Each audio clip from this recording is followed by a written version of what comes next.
inside the recording studio. I am Jody Whitesides, and with me, as standard practice, is Mr. Chris Hellstrom. How are you today, Chris? I'm doing great, Jody. How about yourself? I'm feeling kind of funky and light and all of that kind of good stuff. And the main reason is that I just noticed that we did something to the theme. We added something in there that started last episode. We did. Yeah. And right. Maybe let's leave that open-ended, and some eagle-eared people will figure it out. Will maybe, yeah. Yeah, no, we're all good. It's nothing like a little beta testing in the morning. So to get us going?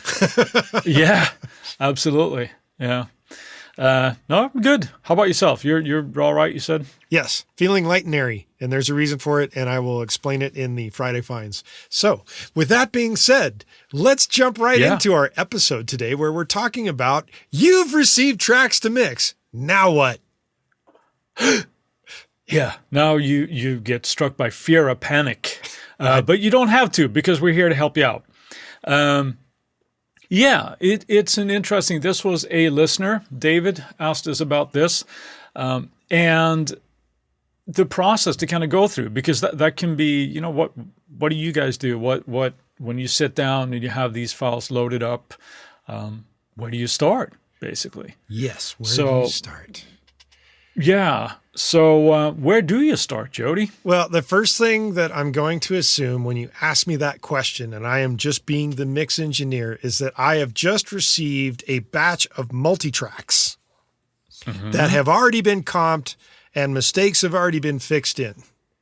Because if that has not happened and it was not discussed, I'm going to say it right now, that's not my job. Right. Right. Yeah, that's a big assumption. But it isn't your job. Like, you're there to mix it, right? You're not, I would hate, and it happens, but you get files from somebody and they go, oh yeah, we sent you 4 vocal takes. You pick the one that you think is best.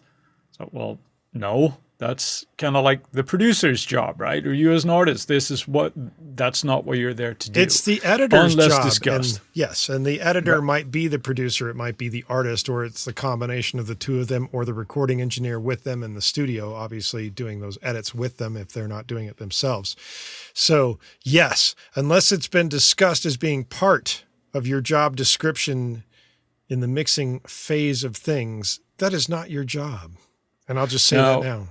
It's not your job. Yeah. No, I would still, however, with a little bit of caution there, I would still go through and make sure that there are no excessive breaths in vocals. There's no squeaks in guitar files that shouldn't be in there. There's no, the drummer dropped his sticks right before downbeat, that type of thing. I mean, don't be a jerk, don't send the files back and go, just take care of stuff. But it is not your job to sort of fix and go through these. You're just there to mix the song, right? And assuming they've done their due diligence during tracking and before they send them off for you to mix, that should really be taken care of.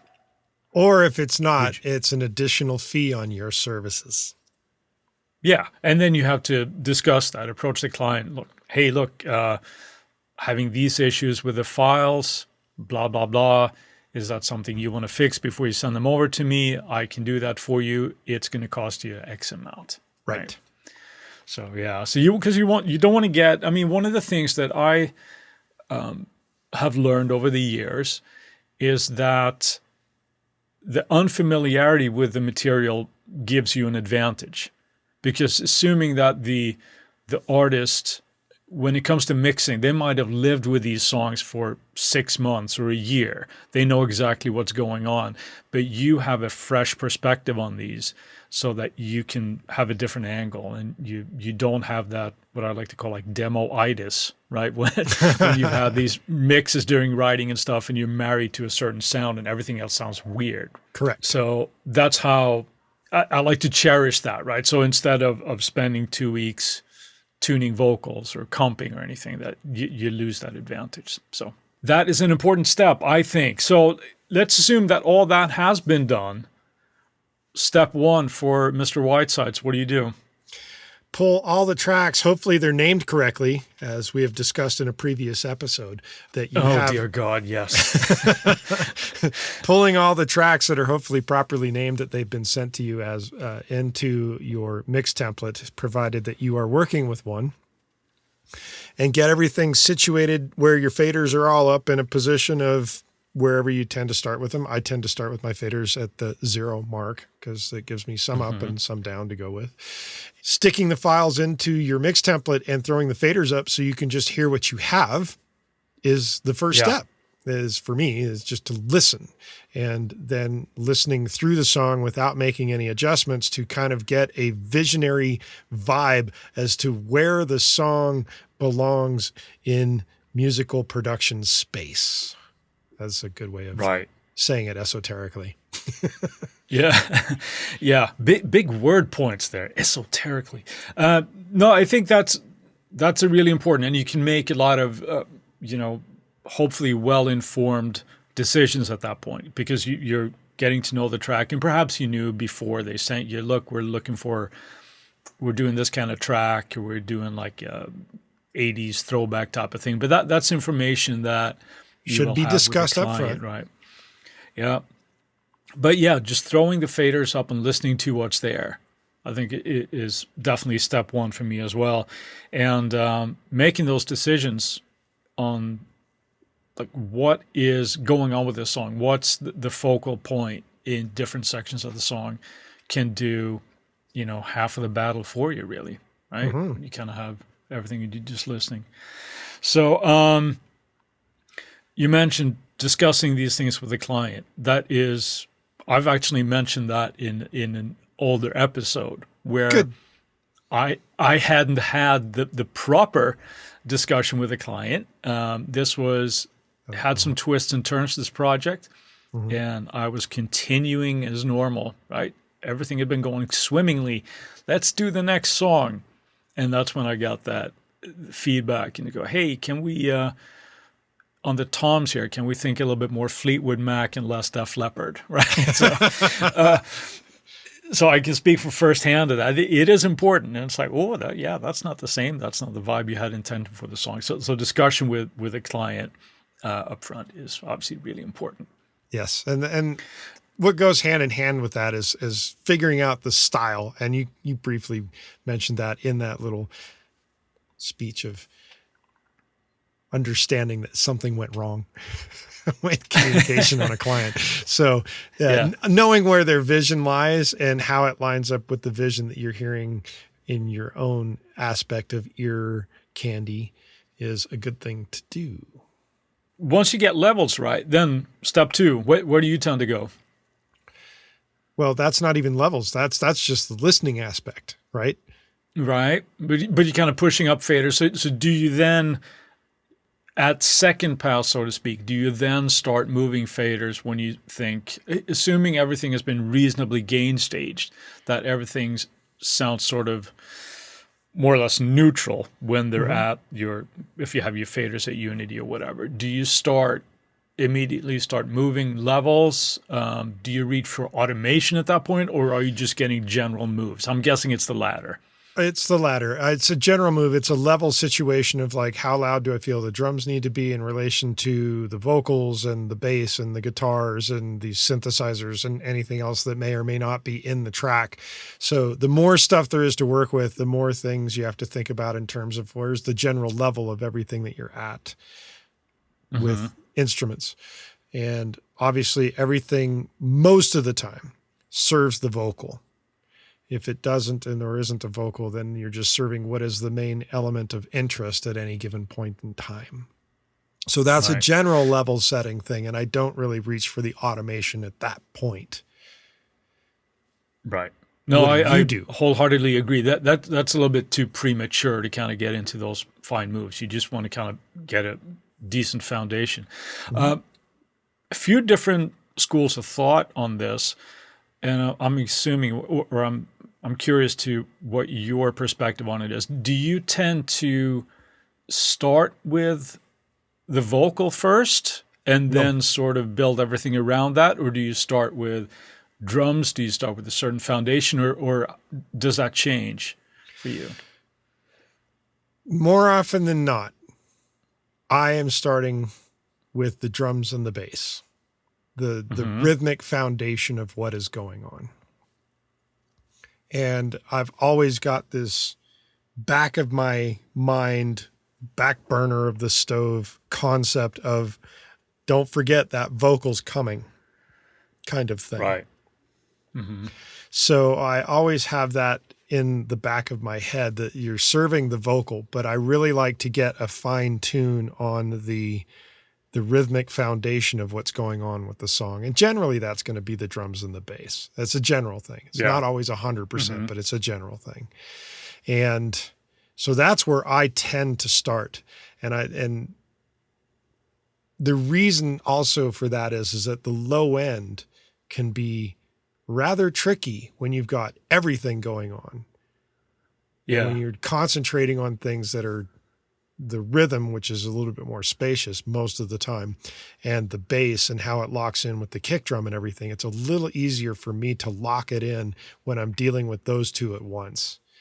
So that's my general thing. Now, sometimes, yes, I will start with a vocal, or sometimes I start with a guitar. It just depends on the song. It depends on the focus. It's a program dependent kind of thing. Ding, ding, ding. Yeah, it certainly is. But the one thing you said that I think was really interesting, and I try to do the same thing as well, is creating that foundation first, right? And that usually is the driving force of drums and bass.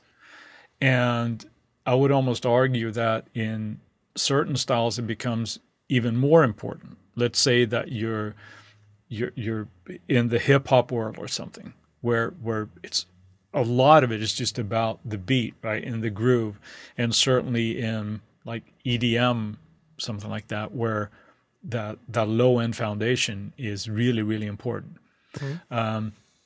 Perhaps not as important when you're doing like a hardcore metal track where it's all about guitars, and although the low end is important, but perhaps a little bit less so than dealing with other musical styles. But that foundation needs to be there. So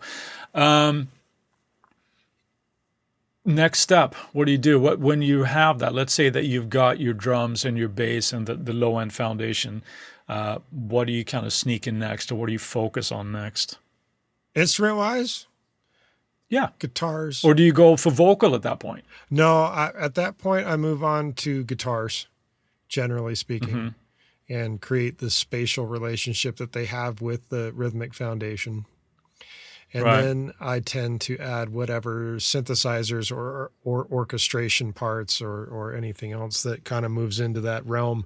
And again, all the while thinking about that area where the vocal is going to reside is important, rather than starting with the vocal, because generally speaking, if you're I don't know, I've started with the vocal and I feel like I don't give the music as much of a chance when I'm solely vocal oriented, if that makes any sense. And so I prefer giving the music that space that it's needed, and knowing that the vocal is riding inside there in a pocket, so to speak, or sometimes depending on the style, it rides out front, but it's getting the basis of all the music that is the support structure to the vocal done, so that the vocal can literally just fit right in like a glove. Yeah. There's it can be problematic though when you say that you have to have that awareness that the vocal is going to be there. Yes. And I know some people really, really focus on the vocal first, right? But there's nothing more discouraging than, I got all the music blended beautifully, and then you go, oh shit, I got to fit the vocals into this as well, right? So have to have that awareness, and different ways that we can do that. But I like to also, dependent on style and song and things, but I like to have the vocal present there as well, to kind of just bring that in, so I'm not essentially listening to it as an instrumental in solo mode almost, right? Without the vocal. For fine-tuning things, it can be helpful just to have that nice solid foundation of the music, and then put the cream on top, as it were, the frosting with the vocal there, everything on top. So Sure. we kind of building that pyramid, if you will, right? And we have Building a pyramid. the solid foundation and building everything up. After getting somewhat of a level within all the instruments, I tend to reach for panning. How about you? I'm sure that's all part of your method there as well. Yeah, I actually, as I'm getting levels, I'm actually throwing the pan around. So I generally have a concept of where I'm throwing an instrument so that I can hear it in relation to its spatial value, if that makes sense. Yeah.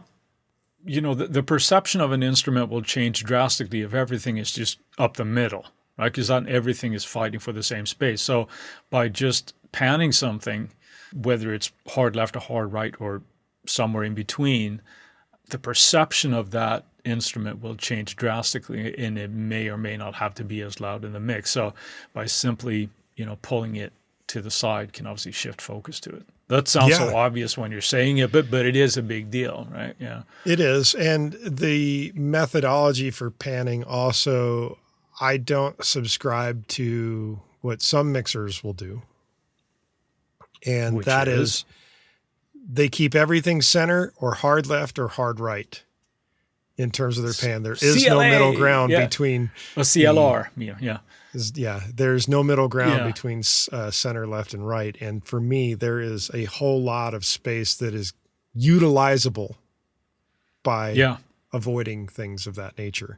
I get it from the standpoint of like, well, things go down to mono. Yeah, but if things go down to mono, you can listen to how your panning works regardless of whether it's a hard left or right or center.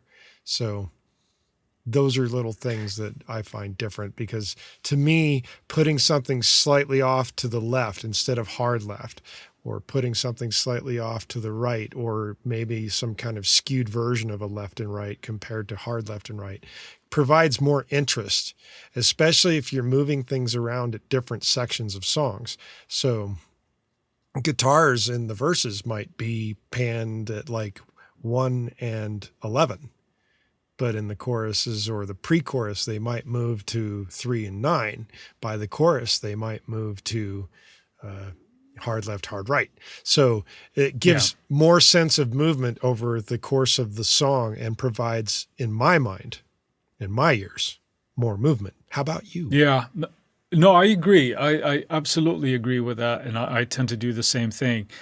Obviously, 3-letter acronyms there. I know Chris Lord-Alge is a big believer and adopter of that hard left, hard right, or right down the middle.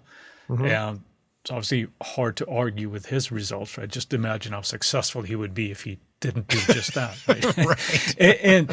And the truth is probably he doesn't just do that, but that's his kind of like workflow from the beginning, I believe. But I think that is putting unnecessarily limitations on what it is that you do.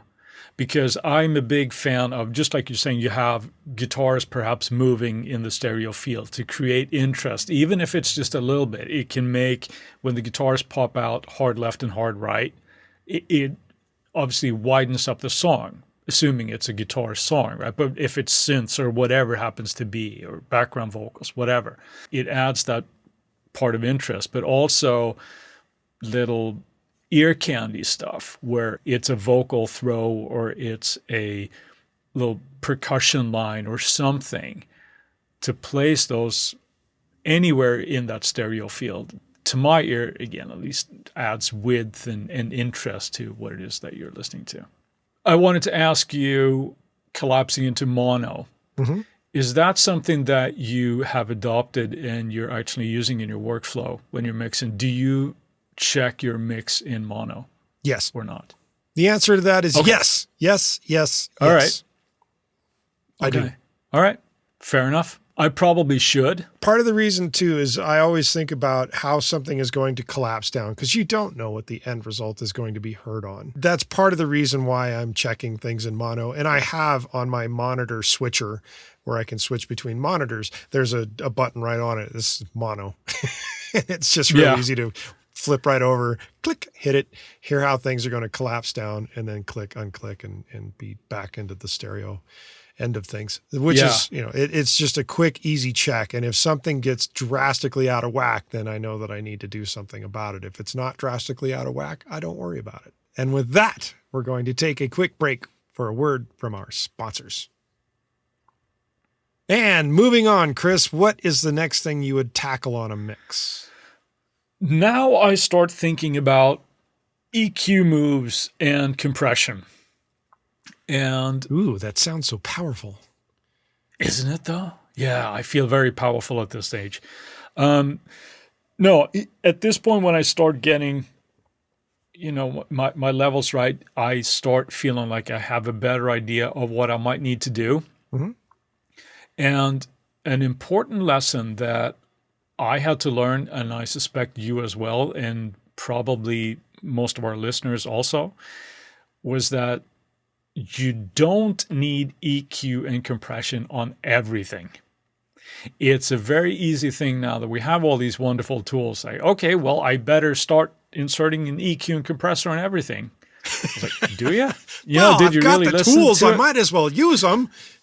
Yeah, and it can really get you in trouble because when you listen to something and you just assume that you have to change something, it can make things sound very unnatural if you're making moves that you don't necessarily need to do. Mm-hmm. So now I start listening for things, primarily sort of corrective EQ for me is where I start. Where if something has ringing frequencies, for example, I will notch those out. If there isn't enough or too much in the high end or the low end, I will do those moves first.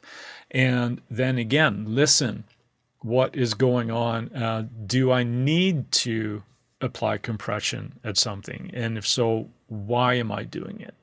Right? So that's always the big question, isn't it? Why? Why are you doing this? Yes. And why are some of the reasons why you would use compression, Jody?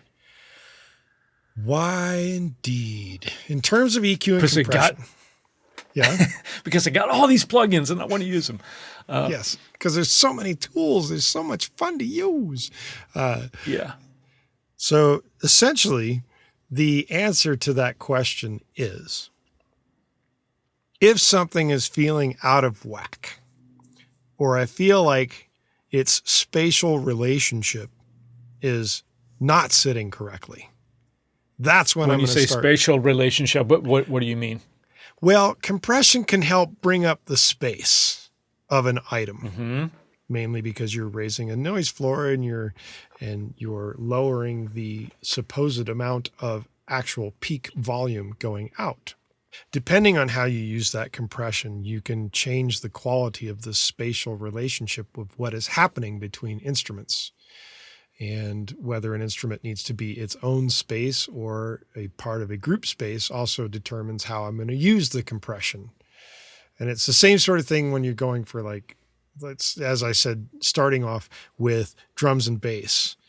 There's a lot going on in the low end, and until I actually had a subwoofer to really hear what was going on well below what my speakers can tend to put out by themselves, there's a lot of things that were messy down there. And I'm willing to bet there's a lot of people out there learning to mix that aren't using a sub, that don't have speakers that go down extremely low, that obviously can't hear that mess. And that mess can create issues in your mix and create problems for mastering engineers and other people on the far end if it's not caught. So I'm using that EQ and the compression to balance those things out when needed and to correct, as you were mentioning as well, moves in areas where most people aren't paying attention. And it's not about, a good way of saying this, is not about being a perfectionist in this situation. It's about not being lazy and not being Okay. unaware. That's what I would say. It's Right. not about being lazy, and it's not about being unaware of everything going on in the audio spectrum. So you're talking about now moves like, if you have a group of instruments, also that there's necessarily not a lot of information going on in the low end or the high end for that matter. Yep. But you might apply a filter at that point to kind of, let's say that you have, a melody guitar part. There might not be a whole lot of stuff going on under 100 hertz, or maybe up to 150. So you might add like a filter there to kind of cut that out, just to give some extra space, even if it's not necessarily present in the signal, but it's like it could be, you mentioned like it could be a room rumble or something that's going on there. Is that what you're kind of talking about here, or Yes. are you just carving it? Yeah, okay. So yeah, essentially each instrument, each vocal, each part is getting its space. And if there's more to that space that's not needed, I wipe it, so to speak, using some EQ moves. Okay, now you're talking frequency space now. You're not frequency talking space. physical space as in a room. Yeah. For the EQ portion. Okay. For the compression Right. portion, that's actually bringing up physical space, depending on how that space was recorded and what is in there. So the moves are dependent. Some are sweetening, some are corrective. The idea here with the compression is not just to tame dynamic range. It's to actually help paint the picture of Okay. what's going on in the song. So I guess my viewpoint on compression has changed over time, because originally it was all about taming and squashing Sure. and bringing things up. But now it's not so much as a taming function as it is a paintbrush stroke, so to speak. Ooh, how eloquently. No, but I know what you mean. Now, if somebody is listening to that and they're thinking, well, all I'm using is like software instruments and things. Those things that you're talking about can be a little bit less of an issue, but you're talking about primarily, if I understand you correctly, things that have been recorded in a physical space with a microphone when you get some of that space in the recording. Like, let's say that if you have a cellist or something and you're probably not 5 inches off the neck with a microphone when you're recording a cello, you probably are going to get some of that room, because that's how we associate a sound with a cello, right? Sure. So if you start compressing that, you're going to get more of that space in your recording. Am I getting that right? Kind of what you're talking about now with the effect? Okay. Well, and the other thing too is sometimes you get tracks that have been recorded in two different spots for the same instrument. And now you've got an additional problem of, how do I fix this so that it doesn't sound disjointed? So that's a whole other issue that you need to bring up with the client, because technically it shouldn't be your job, but obviously you want things to sound cohesive, unless the client's literally, no, I don't care, I want that to be disjointed. Well, then you don't have to worry about it.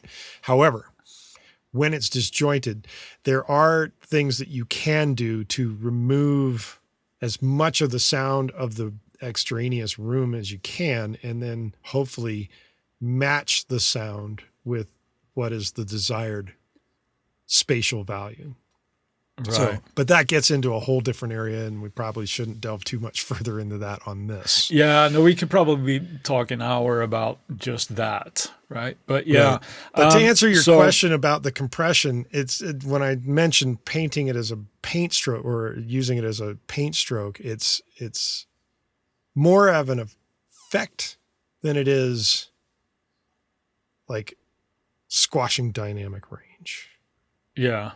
I think you're going to agree with me on this, but once you get your EQ moves and your compression moves and your levels and now pans, you've done a lot of the heavy lifting on your mix. Agree or Yes. disagree? Arnold Schwarzenegger says yes. Yeah. And that really, to me, again, I think we mentioned this in older episodes, but how EQ and compression is sort of like when you're starting out, at least for me, and I think probably for you as well, but those are sort of unsexy plugins to use comparatively to like a delay or a reverb or something like that, because that's a little bit easier to hear initially. You hear, hear this big echo on something, or there's this big giant space. But I think getting really comfortable with EQ and compression is a lot more important initially, because you can do so much with that.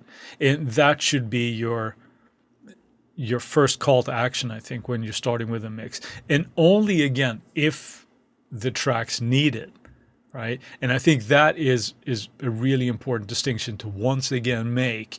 Don't go in and start carving out stuff just because you said, oh, this stupid Swedish guy on the podcast, he said you should remove everything below 100, right? Oh, come on. Don't give yourself that little credit. Well, right. Well, no, but I mean, but you have to know why you're doing something. Yes. And look, taking all those things into consideration, also not listening to something in solo too much when you're doing this. If you are correcting something, that you might have to do that, but don't listen to, the bass guitar and assume it's in solo and you're gonna have to, dial it in so that it sounds really, really good by itself. Now it should work in the mix, right? Doesn't always work that way. So listen to it or making these adjustments in context, I think, is really important as well. Mm-hmm. So let's assume now that we've gotten to the point of the EQ and the compression, the panning and the levels is all there. You would do what next? I would think spatial effects, like reverbs and delays. Where do I hear that kind of thing happening? Does it need anything? But now I start applying what I like to consider as like the cosmetics of the mix, right? I'm using that as pretty broad strokes here because sometimes, obviously we've talked about use of delay and things, that can be an integral part of the sound. Sure. Where it's a big part. So it's not always in sort of like a cosmetic type of a vibe, but now I start applying those things. Mm-hmm. So I'm starting to make choices about reverbs and delays if they're needed, anything like that. What about you? I'm generally applying spatial things at the same time that I'm doing the EQ and compression. Because to me, they kind of go hand in hand. And that's why I mentioned you're painting space or using a paintbrush on the compression. Mm-hmm. Because it affects how the space actually works. So I feel like I've integrated that into the previous step that you're talking about. And at this point, I'm talking more about esoteric effects that I would be using rather than the reverbs at this point, because the reverbs are kind of integral to the spatial relationship of things. So that for you is one big process when you kind of do that. You're already introducing reverbs and things like that. Okay. Yeah. And oftentimes, especially with vocals, and I think we've mentioned this in the vocal production episode, I will mix reverbs of varying sizes to create unique spaces in and of themselves. Rather than just relying on one individual reverb. So that becomes part of that whole process with the EQ and compression. But as far as like, once that's gone, now I'm doing esoteric effects, whether it's some crazy thing from Eventide or if it's some third-party manufacturer who's created a crazy distortion or crumbly effect or some kind of weird panning, bouncing, delay, chorusing, bizarro thing. That's kind of the final layer into what I'm talking about. Yeah. In the process. Okay. So now this is something that you and I, let's use the word disagree on, or at least have different approaches to. You don't necessarily like to have stuff or any kind of processing on your 2 bus. Although Correct. I know you do in some of your writing or routing. I'm sorry. Yes. I do. Mm-hmm. Now, I have those, if you've been paying attention to the 2-Minute Tuesdays, I have those already in my mix template. So they are there already. So I like to mix into them because I know those are things that I like to do regardless. But they will be adjusted. But once you get to this stage, when you start having a pretty good picture of where your mix is heading or where you're ending up, Mm-hmm. are you now adding any kind of processing on your two bus or any part in your routing? Because I know you got like your music and your Yes. vocal bus separate. Yeah. So where I split things down between the music and the vocals before it hits the quote unquote two bus, because of the crazy routings that I do, there will be some sort of compression or limiting on the music end of things. There will be some compression on the vocal end of things. And on occasion, there will be some sort of EQ after that on the music end of things, just in case I need to carve out a little more space to have the vocals sit a little better against the music. I might Right. do a little Yeah. master EQ on that master music bus, so to speak. And where do you usually do that, frequency wise? For most vocals, the area is right around the 2K mark. Yeah. Yeah, so you're just pulling a little bit out, maybe 1.5 to 2 dB max. And if you're using a mid-side type thing, from the middle, Yeah. Because so that that's the generally sides where were- your lead vocal would be, obviously. right, Yeah. and leaving the sides as is, but chiring it out for the center so that the middle gives that room for the vocal. Yeah. Now we have general levels set, panning is set, EQ compression, esoteric effects, spatial effects. What's last step? Fine-tuning all the automation. Yeah.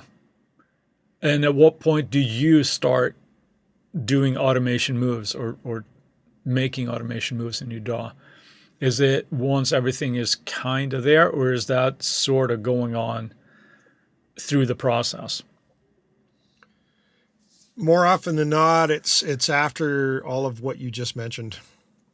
Yeah.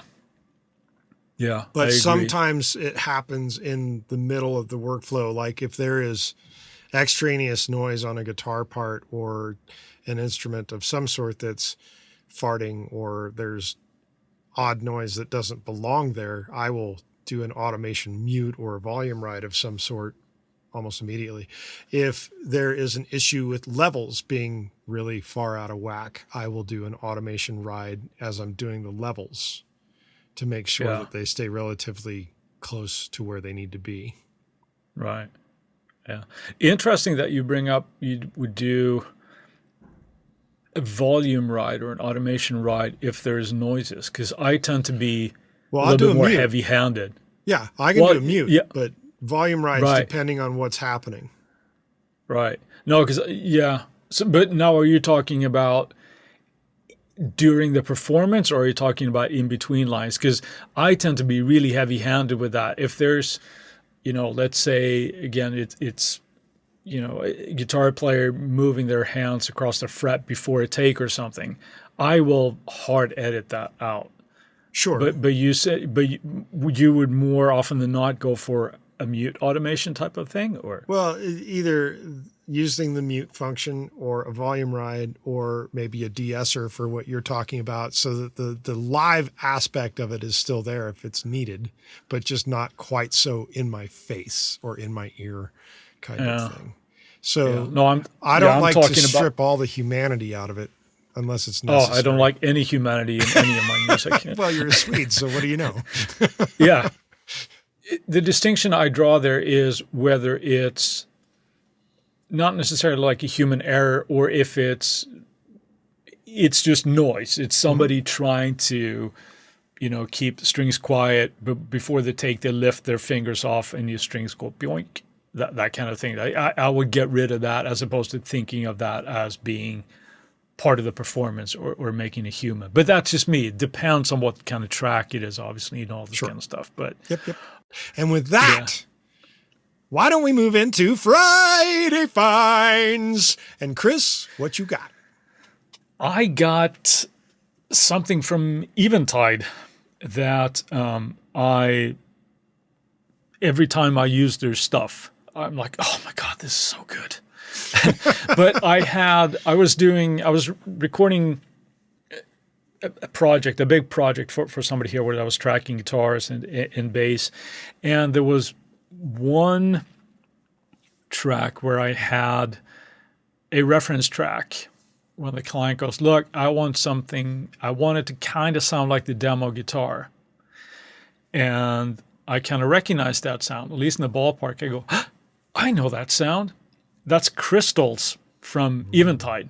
So I could give them very, very much in the ballpark sound of that. So every time those from like the H9, that kind of sweet, the Eventide stuff. But in this case, it was Crystals by Eventide. And it's just like, oh my God, every time I pull that up, it's just, or anything from that is just ridiculous. It just puts a big smile on my face. Sweet. So, yeah. So what about you? Today, I'm going with something that is music related, but not music. I'm going with comfort in the studio. Yeah. And that comfort comes from my feet.